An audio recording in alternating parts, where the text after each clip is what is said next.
Sa bawat isa, walang pag-iiba. Tulad ng araw na nagbibigay ng init, ang pangkabutihang panlahat ay nag-aalaga. Sa bawat tao, sa bawat nilalang, sa bawat sulok ng ating bayan nagmamahal.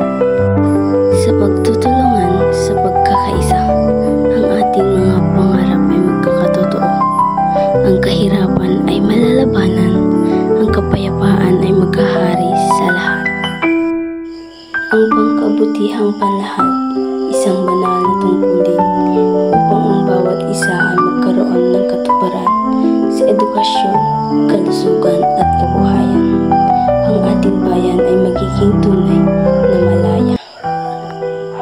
Kaya't itaguyod natin ang pangkabutihang panlahat sa bawat kilos, sa bawat salita, sa bawat gawa, para sa ating mga anak, para sa ating kinabukasan, isang lipunan na puno ng pag-ibig at pag-asa.